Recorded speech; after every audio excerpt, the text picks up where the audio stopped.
Hello, everyone. This is Adam Meister, the Bitcoin Meister, the Disrupt Meister. Welcome to Today in Bitcoin. Today is November 9th, 2017. Delayed gratification. Learn it, live it, love it. Golden hold. Strong hand, people. Strong hand. Long-term thinking. All right.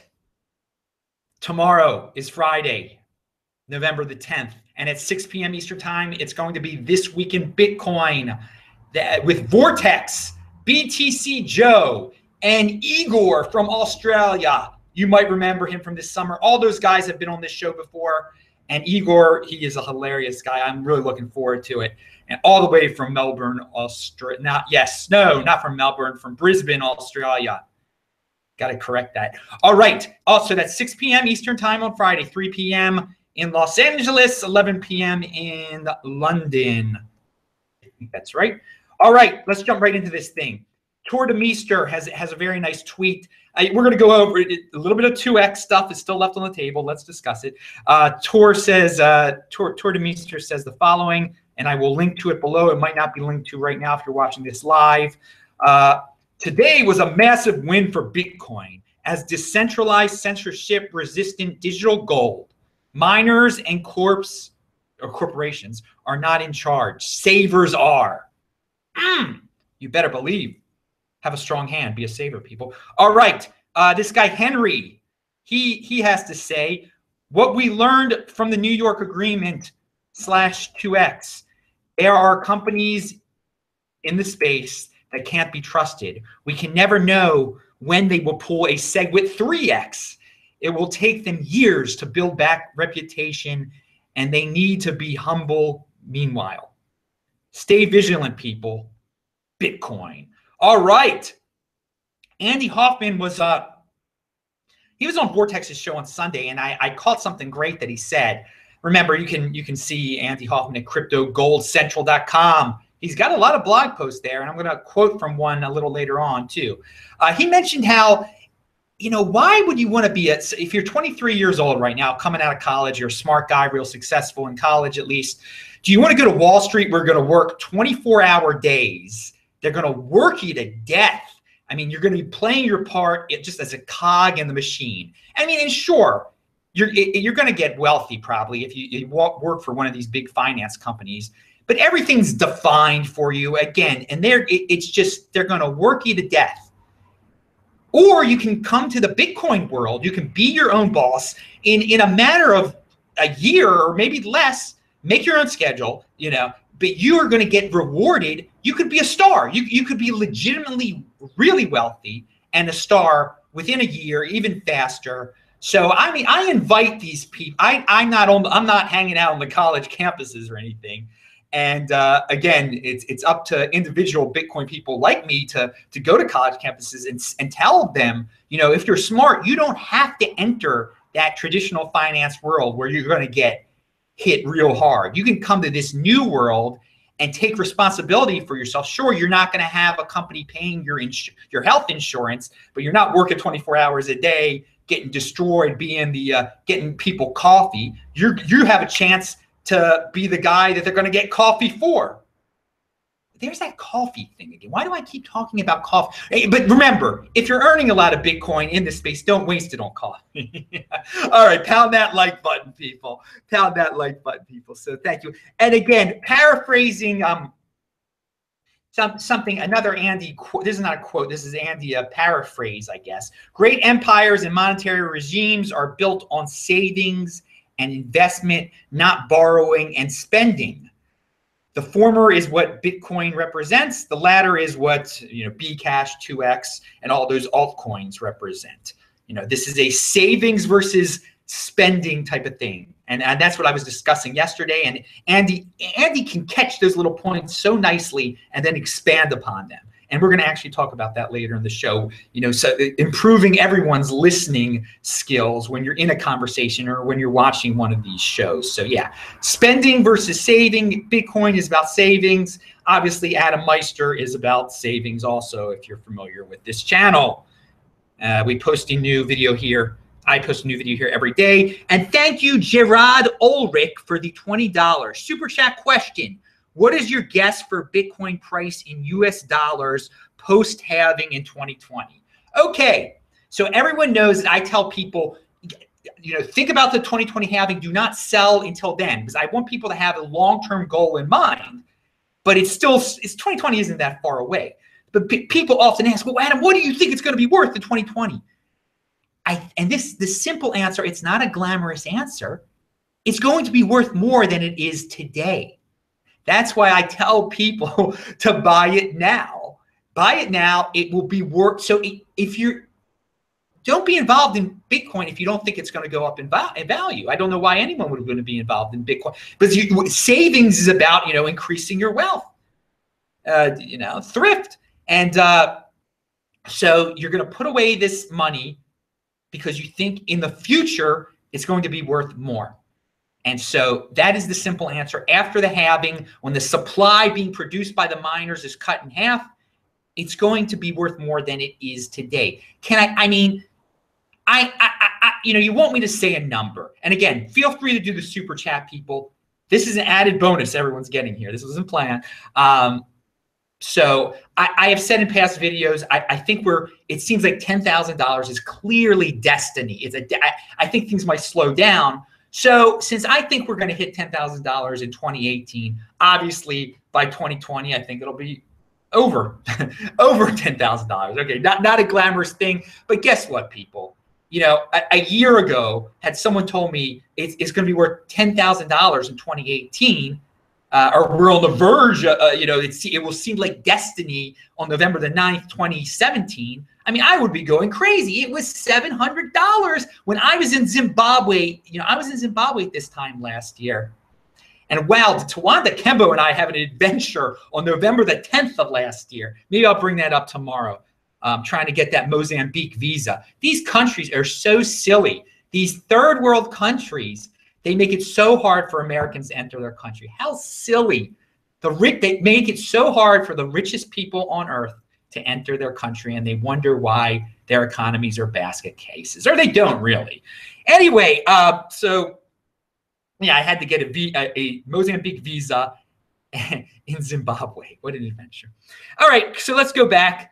So yeah, I talked about savings and spending.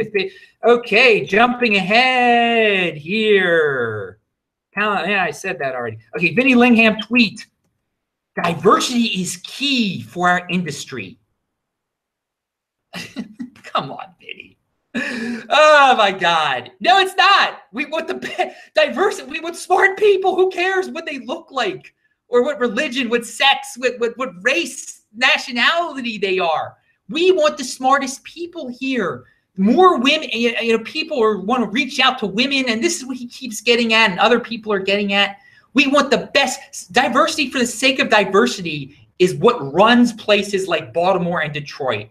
And you can see, and it doesn't work very well there, and it won't happen. It's not going to happen here. Here is a meritocracy. Here is where the smartest when I say here is the Bitcoin world, is where the cream rises to the crop. So if you're going to try to make this, have an affirmative action program for women or whatever you want to do, diversity is key. You're free to do that and everything, but it's not going to work out here. We want if women want to come here, then women come here. If smart women come here, that is great. If smart women succeed, that's great. If foolish women fail, then they fail. This is life. Bitcoin is not about identity politics. And, if you're going to do that on social media, if you're going to start mixing identity politics and breaking it down into race and sex and who we should reach out for and affirmative action and Laura Shin this and Laura Shin that, then you're going to get ready to be ripped, okay? Get ready to be ripped, and rightfully so. People don't want to see our world, Bitcoin world, infected with the political correctness, which has destroyed the other world, the real world, which makes, the world of government jobs where you're hired because of your race or because of your sex or because you're totally inefficient. And that's why government is totally inefficient. This is about being This is not that land. This is not the land of government. And this is not the land of where virtue signaling is praised. Virtue signaling is going to be called out here. And yeah, there have been some interesting tweets lately. And, you know, people are going to lose here. This is not everyone's a winner. Not everyone's a winner, but the cream is going to rise to the crop. And I know people enjoy the democracy as mob rule with the suit on. In democracy, the property owners, the producers are voted people vote to steal from them, to use force to take from the producers. That's what happens in a democracy eventually. Mob rule with the suit on. And that's not what goes on here. The producers, the smart people, are not going to be punished because of our success. And so when I start to see this, people want to go in that direction, I'm going to call it out, and I'm going to say, you know, you can try that here. It isn't going to work. It isn't going to work. Force does not work here. There is no authority to force us to give, or to force us to hire a woman, or to force us, you know, to feel bad that we didn't hire the people from Asia or so. I mean, whatever. But you know, I think you get the point here. And I like this world. I like this world. And but you know, if you want to try to infect our world with the world of the old of the political correctness, go ahead. Let's see how it turns out. Let's see how it turns out. Because I have my private key. You're not taking my Bitcoin, baby. You're not taking my Bitcoin to fund your insanity. All right, strong hand. Yeah. All right, pound that like button. Martin Davidson of Melbourne, Australia. I wanted him to come on the show. He can't come on the show. He's been on the show before. He's great. He gave me an update. We launched a new blockchain center in Shanghai last month and did a deal with Tony G to open one in Lithuania in January of 2018. I give a link to the blockchain center in Melbourne below. That's why Martin couldn't be on the show tomorrow, is because he's busy in Shanghai with this. All right, so yesterday I had a rant, wild rant yesterday. It was fun, wasn't it? Talking about the Old Testament and the New Testament being a fork of the Old Testament, but the people of the Old Testament, you know, want to leave them alone. They don't want to change. Like, if someone doesn't want to change, you can't force them to change. You can't force Bitcoin to change. You can't force everyone wants to change the original, but Bitcoin doesn't want it. Bitcoin isn't going to change. Bitcoin is Bitcoin. And that, you know, if you didn't get that lesson from yesterday, well, here, this is a quote I forgot. A Mark Twain quote I wanted to share yesterday, but I forgot to because I was going so fast. So you can fill in Bitcoin for Jew in this. And this is a famous Mark Twain quote. The Jew saw them all, survived them all, and is now what he always was, exhibiting no decadence, no infirmities of age, no weakening of his parts, no slowing of his energies, no dulling of his alert but aggressive mind. All things are mortal but the Jews. All other forces pass, but he remains. What is the secret of his immortality? Strong hand, baby. That's what the secret of anyone's of Bitcoin's hopeful immortality is. Also, people often ask me, you know, how do you do this? How do you have such discipline and long-term thinking and conviction?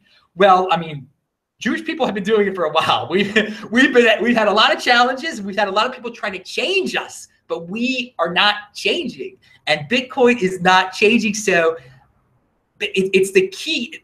It pays off in the economic world to have conviction, and Bitcoin people have conviction. And again, there's going to be all sorts of challenges in the future.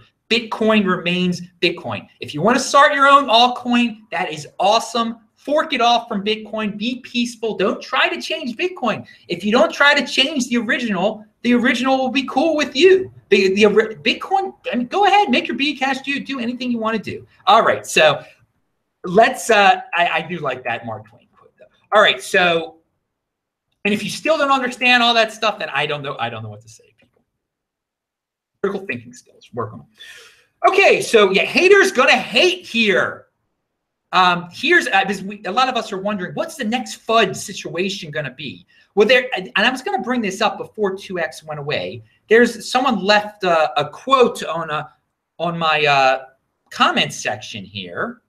Because, you know, we got to have the FUD court again, FUD court. You know, there's always different places. You know, when you go to the food court in the mall, well, we have the FUD court where there's different people trying to sell us their FUD. There's just, you know, there's always got to be some negative Nancy out there with the next, revving up the next FUD. So here's something that might be on our table, and I'm going to address it. Why would forks, AKA free money, be good? Seriously, the guy asked, why is free money good? Okay, why would forks be good? Wasn't the whole point of Bitcoin to battle against the fractional reserve banking, AKA inventing money out of thin air, just like all these forks do? Well, yes, Bitcoin, we don't want to be in an inflationary situation with our wealth, okay? But you've got to understand that people, the entire time Bitcoins existed, basically, people have been making altcoins. It doesn't affect the root coin, okay? Bitcoin is still Bitcoin. We have US dollars. They can print a bunch of Zimbabwean dollars. It doesn't affect, and they call it dollars. It doesn't affect the original dollar. It's not inflating it. You know, and a lot of people have pointed out that these forks of Bitcoin just strengthen Bitcoin. All of these people trying to copy the original show that the original is the most important, is the one everyone is jealous of, everyone hates, is the strongest, is the king of the pack, okay? And your FUD that you're trying to spread, you know, it just reinforces that. So again, you complain about free money. Think about that. Think about that for a second. How negative can you be? How negative? And, you know, you want to get into these theoretical battles. These theoretical battles are such a waste of time, such a waste of people's time. But people like to get into that. They love these, let's have an intellectual battle debate. It's not even intellectual anymore. You're just trying to FUD. So maybe the next FUD will be people complaining about forks or something. I don't know. Make forks illegal. Maybe that'll be it. I mean, and you can't stop these people. It's great. That's the fun thing about this world. If people want to bring FUD to our world, then let them bring what I mean. You know, let them bring their complaints. Let them bring their negativity. Because in the end, the positive people are going to win. The people who understand that, yo, I'm getting a present here. I'm getting Bgold. I'm not going to complain. I'm going to turn it into Bitcoin. I'm getting Bcash. I'm going to turn it into Bitcoin. I can't help that people want, you know, that these altcoins are produced. And then if I have these altcoins, if I have these crypto dividends, if I have these altcoins for some reason, that people want to give me Bitcoin for them, that they want to give up their real value for this newbie stuff. I mean, I can't stop that. That's the 80%, 20%. I'm part of the 20%. I can't. People are people. I guess they're going to do crazy things. So get familiar with the 20%, 80% thing, also, dude. And you know, stop theoretically, you know, getting these discussions. You know, you can keep leaving comments in the comment section. All right. Remember, everyone, check out the link section below. Get your Trezor, get your T-shirts, cryptohwwallet.com, etc., etc. All right. Here's a really kind tweet that this guy Ryan had out there. He said, TechBot is the one who got my young mind to see the bigger picture of saving. I'm 21 and I'm thinking 2020 and beyond. Bitcoin rewards savers. It's not meant to be spent at Starbucks. Pound Bitcoin store of value, pound savings. All right, or hashtag, I say pound because I like to say pound that like button. You all know that. Okay, so thank you very much, Ryan. I'm glad you're 21 and you're already saving and you're learning from Bitcoin. You're learning the difference between savings and spending. Someone in the chat says, "Why is Bcash pumping?" I think I'm going to address that in a second. I mean, I've addressed that before. Okay, all right. Jordan Peterson has an awesome videos out there, as I've said before, And rule number 9, assume people might know something you don't.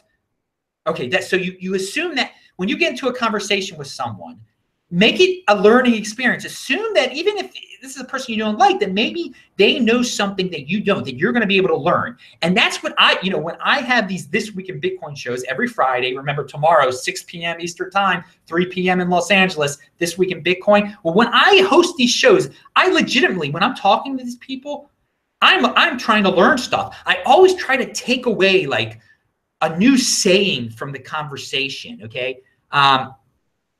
Let's see.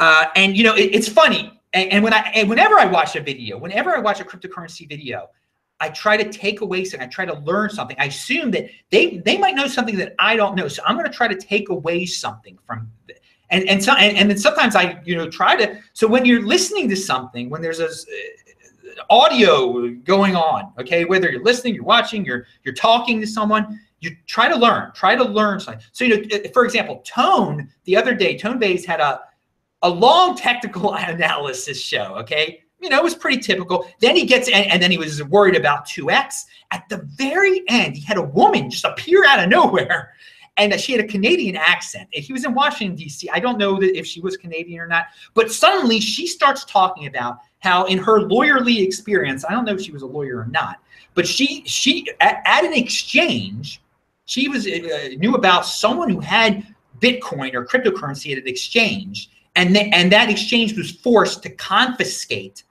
that person's cryptocurrency. And I was like, whoa! Now I knew that was theoretical. I had never known, I never heard a specific example. And that's why I always warn people, never leave obviously always control your private key. But I learned that in fact, it has happened. Now, why did it happen? I don't know why it happened, but just learning that was a learning experience for me. That makes me even stronger in my belief of, don't keep your, control your private key, et cetera, et cetera. But the point is always be listening, always be ready to learn something that you didn't know before. And I think also, I brought up Andy Hoffman before. He is very good at watching a show and taking away one key line from it and expanding upon it, something that he learned on the show, and then expanding it into a blog post. And I'm pretty good at that too. I mean, I'm good at finding those one points.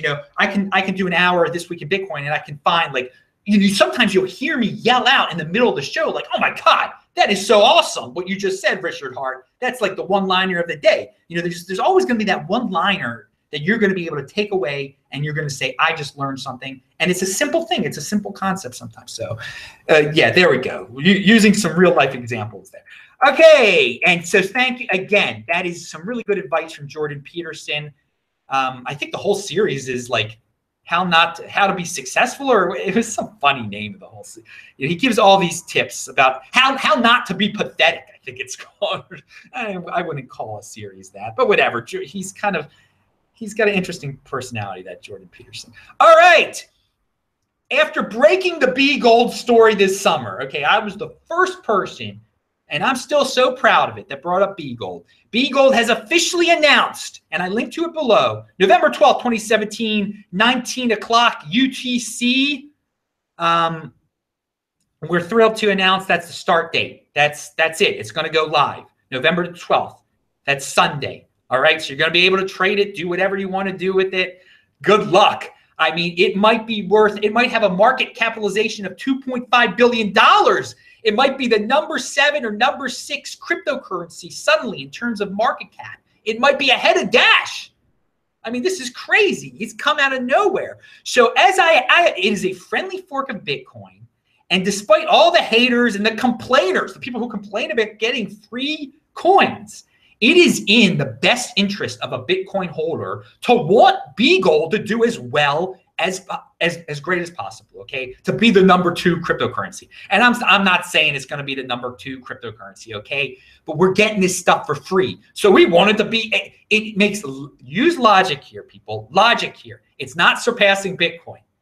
If you are a Bitcoin holder, you want this thing, and this is the case with any friendly fork. I have brought this up before. If it's not a threat to Bitcoin, and you call it by its proper name, Bgold, not by the other name, you don't want people to be confused, then yeah, you want it to be number 2 so you can make the most off of this thing. So again, if people want to pay a lot for it, then that's their business, whatever. They want to give up their precious Bitcoin for this new Bgold, then that's their business. I can't stop them.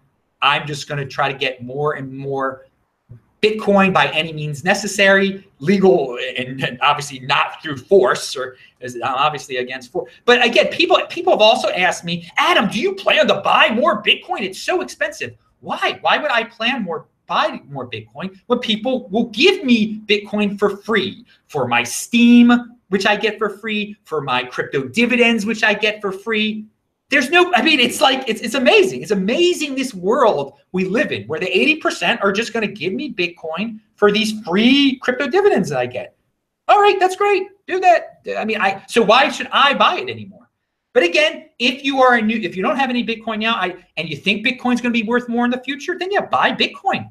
It's better than using your dollars at Starbucks. This is what you do. Instead of using your dollars at Starbucks, buy some Bitcoin. Then you have Bitcoin. Then you can use your dollars at Starbucks. Okay, so there's a whole the spending. The dollars are for spending. Turn them into a savings mechanism. Then leave that savings mechanism alone. Forget about it until after 2020 or 2024. All right, so yeah, so again, Bgold people, the Bgold haters out there are going to scream their famous line, pre-mine, pre-mine, pre-mine, pre-mine, and I'm just going to be like, okay, dudes, whatever. I'm making 2% here in a day, so scream about your pre-mine. I clearly, maybe you don't have any Bitcoin, so you just got to be a hater or something. I don't know. I don't understand the mentality of complaining about free coins. And then they're the ones that start complaining about, oh, I hate the 1%. Well, you're never going to be part of the 1% when you like don't understand that the concept of turning something that you're given for free into something real. I mean, those of us who understand that, we're going to be in the 1%. And there's nothing wrong with trying to be in the 1%, people. Again, I don't want to be in the world of 1% vilification, where it's better to be diverse than to be in the 1%. It's better to be poor, a complaining, screaming harpy than be in the 1%, to be an intelligent person. It's better to be a screaming harpy than be a smart person. That's the world of virtue signaling. So stay away. Please don't come to our world, but actually come to our world because you're part of the 80%. You're just going to make us wealthier. All right, you're going to buy Neo or something. I don't know. You're gonna be a Ripple fan or something, I guess. I don't know. Okay, here we go. Yeah, so here's a tweet about Whale Panda has a Bcash tweet. Bcash pump as expected, he says. I am fine with Bcash. Just another altcoin with very limited developer support. My only issue with it is the attempt to confuse new people into buying it who want to buy Bitcoin. Bitcoin.com is guilty of this. I expect legal action at some point. All right, 2 things I got to say about that, or 3 things. Yes, Bcash is just an altcoin. It was just a crypto dividend. Good luck to them. Let them do what they want to do. This pump is now, it was more so expected when there was going to be a lot of FUD, but now there's only one prime unfriendly crypto dividend out there fighting against Bitcoin. And to the level that it's fighting against Bitcoin varies among some of its supporters. There's some people that just want to go their own way with Bcash. And if you want to go your own way with Bcash, that's cool. If you want to fight Bitcoin, if you want to pretend to be Bitcoin, I don't think that's too cool. But I'm not going to sue you. I'm not going to be part of any legal action. He talks about legal actions here. And Tone actually mentioned, in a Tone Base in a tweet of his, mentioned some type of legal action against the bad actors involved with 2X. And I do not support any legal action within our space at all. I really do not. I don't want to bring that the world I've just been ripping on of virtue signaling and diversity for the sake of diversity. That's also the world of frivolous lawsuits and wasting so much money and time on lawyers. The way we have to work in this space, okay, the way it's going to work, where we don't have a government that's going to that uses force here, okay? Because when you get into these legal predicaments, it all ends in force, and it all ends with the government forcing people to give up something because they lost the case. We have to use ostracism and boycotting and peaceful means here, and naming names, okay? Calling people out, direct action here, peaceful, okay? Peaceful type of stuff. So I am not into the legal side of things, into suing people or any, because it becomes frivolous. It's the old world, and I want nothing to do with that world. I really want as little as possible. I mean, you live there on a certain level, but I want to be part of cryptocurrency, Bitcoin world as much as possible. So yeah. So finally, no force, people, no force. Don't use force. We don't have, I mean, it's great not to have the government forcing you to do things. There's no confiscation here. There's no confiscation. It's awesome. All right, so something I forgot to say yesterday. I forgot to say that I wanted everyone to check out the links below to listen to the 3 Dog Night song, Celebrate, because it was definitely a time to celebrate yesterday. And another song, I used to do this, give these links to songs of the day. Make Me Smile by Chicago. That's another good one. And those 2 songs, Make Me Smile and Chicago, very appropriate if you're a Bitcoin person these last few days, since this unfriendly crypto dividend 2x has now disappeared and left us. And yeah, celebrate, dance to the music. I'm Adam Meister, the Bitcoin Meister, the Disrupt Meister. Pound that like button. Remember to subscribe to this channel, like this video, share this video. Do check out the notes section below. We'll be back on the air tomorrow, 6 p.m. Eastern time for This Week in Bitcoin with Igor, with Vortex, and with BTC Joe. I will say hello to everyone in the chat. Bye-bye.